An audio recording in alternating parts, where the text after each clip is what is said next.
और मेरे चैनल का नाम केपीएस न्यू वीडियो है।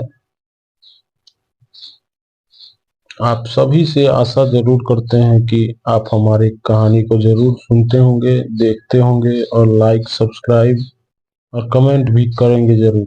आप सब देखेंगे तो जरूर। हमारे वीडियो उतना अच्छा तो नहीं होता, लेकिन हमारे वीडियो को जरूर आप सभी प्यार देंगे जरूर। और हमारे वीडियो भी बहुत ही आप सब आगे बढ़ाने की कोशिश करेंगे, साथ जरूर देंगे। तो चलिए हम चलते हैं, आपको सुनाते हैं कहानी। इधर जोर जोर से बादल गरज रहे थे, बिजली चमक रही थी, तेज हवाओं का झोंका अंधकार लिए पूरे बाजार में खलबली मचा रहा था। लोग इधर उधर भाग रहे थे। तभी हिमांशी के पिता ने अपने भाई से कहा, मदन लाल, अब ऐसे मौसम में हो गई दुनिया दुकानदारी। एक काम करो, बोरिया बिस्तर समेटो और चलो, घर चला जाए। तभी मदन लाल चबिया उठाते हुए बोला, हाँ भैया, अब ऐसे मौसम में दुकानदारी तो ना हो पाएगी। कहते हुए वह दुकान से बाहर की ओर निकला। रतनलाल अपना छाता लेते हुए दुकान से बाहर की ओर, दोनों भाई रास्ते से आगे की ओर बढ़े। अभी वह कुछ ही दूर गए थे कि अचानक से एक बार फिर आसमान में बादल जोर जोर से गरजने लगे थे और बिजली चमक रही थी। हवाओं का तेज झोंका रह रहकर इधर उधर पेड़ के पत्तों से टकराते हुए आगे की ओर बढ़ रही थी। तभी बादलों की गरज के साथ एक और एक जोर का चमकता हुआ बिजली उनके दुकान पर आ गिरा और देखते ही देखते उनका दुकान पल भर में ही आग की लपेटों में घिर गया और सारा कपड़ा पैसा सब उस दुकान में जलकर खाक हो गया। तभी रतनलाल यह दृश्य देखकर पागलों जैसे दौड़ते हुए चिल्लाते हुए, अरे बचाओ मेरी दुकान को, बचाओ मेरी रोजी रोटी को। यदि यह जलकर खाक हो गया तो हम जमीन पर आ जाएंगे, हमारे खाने के भी लाले पड़ जाएंगे। अरे बचाओ, चलो मदन लाल, जल्दी से कुछ करो। तभी मदन लाल के साथ और भी कुछ लोग रतनलाल को पकड़ते हुए उसे समझाते हुए बोले, अब कुछ भी नहीं हो सकता रतनलाल, इसलिए अपने आप को शांत करो, धैर्य रखो। वह आकाश की बिजली है, उसके आसपास भी जाएंगे तो मुफ्त में मारे जाएंगे। ऐसे में थोड़ा धीरज रखो, हम चाह कर भी अब तुम्हारी दुकान को नहीं बचा सकते। वह देखो, वह पूरी तरह से जल चुका है, राख हो चुका है। यह सुनकर सामने की तरफ देखते हुए रतनलाल अब जोर जोर से रोने लगे। हे भगवान, यह सब क्या हो रहा है? क्यों मेरी रोजी रोटी छीन रहा है? कैसे चलाऊंगा मैं घर परिवार? कैसे होगा सब कुछ? कहते हुए वह अपनी सड़क पर बैठ गया और जोर जोर से रोने लगा। इधर मदन लाल और बाकी सभी लोग रतनलाल को पकड़े समझा रहे थे। रतनलाल, धीरज रखो, धैर्य रखो, खुद पर विश्वास रखो। यदि ऊपर वाला कुछ गलत करता है तो कुछ अच्छे के लिए ही करता है, इसलिए परेशान न हो। धीरज रखो, जाओ घर जाओ, देखो मौसम कितना खराब हो रहा है। मौसम जानलेवा हो रहा है। पूरा बाजार भाग रहा है, खुद को बचाने का प्रयास कर रहा है। अचानक से बादलों का यह बादलों का गरजना और यह जान मारने वाली बिजली रह रह कर धमका रही है, बता रही है अब और तेज झमझमा बारिश आ जाए, जान जाना भी मुश्किल हो जाए। उससे अच्छा है कि अब अपने घर निकल पड़ो। कहते हुए सभी लोग अपने अपने रास्ते की ओर चल पड़े। इधर खाट पर रतनलाल की पत्नी हिमांशी की माँ दर्द से चिल्ला रही थी, कराह रही थी, और उसी कमरे में मध्यम सा एक लालटेन जल रहा था।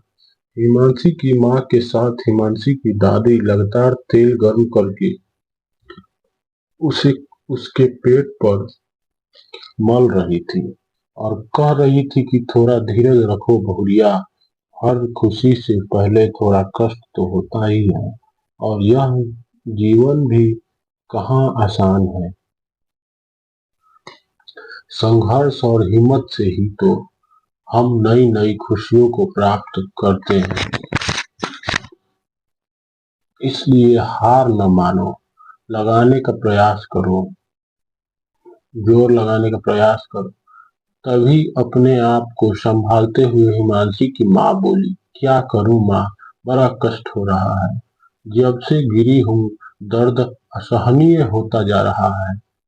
तब अब तो ऐसा लग रहा है कि मैं मर ही जाऊंगी। मगर यदि मैं मर गई तो मेरी बच्ची भी शायद मर जाएगी।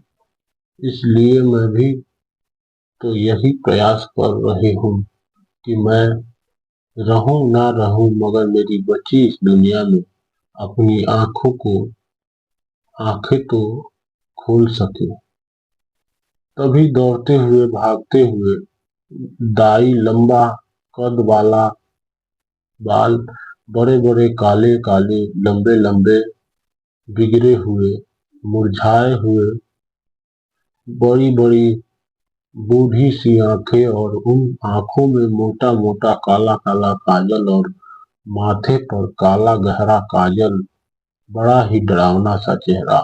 और उस काली अंधियारी अब हो चली रात में उस मध्यम से लालटेन के प्रकाश में, और वह उस दाई का डरावना चेहरा अचानक से उसके तरफ हिमांशी की सांस देखते हुए बोली, तू कौन है?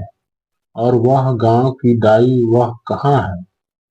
तभी वह दाई मुस्कुराते हुए बोली, मैं, अरे बात ऐसा है कि वह हमारी बहन है और उसकी तबीयत ठीक नहीं है, और जैसे ही तुम्हारे मर्द ने तुम्हारे बहू के बच्चे होने की खबर दी तो मैं ही चली आई इसका बच्चा कराने। मगर अब तू यह सब की उसकी चिंता छोड़ और अब मुझ पर रहने दे।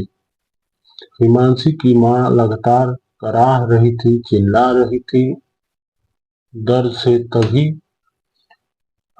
दाई हिमांशी के दादी से तेल का कटोरा लेकर हिमांशी के माँ के बगल में बैठते हुए कहा, अरे आप जाओ मिठाई बनाने की तैयारी करो, अब मैं आ गई हूँ ना, अब सब ठीक हो जाएगा।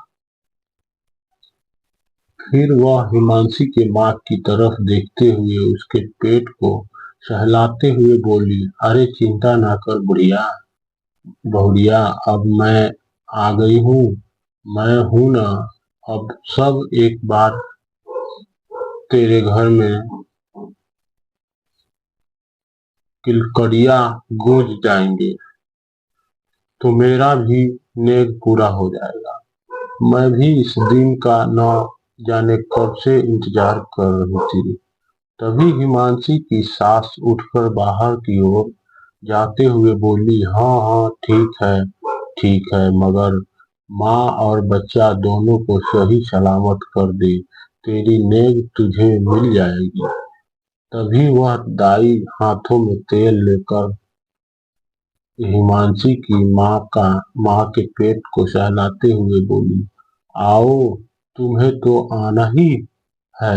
आज ही तो तुम्हारे आने का दिन निर्धारण किया गया था। आओ, तुम्हारा इंतजार है।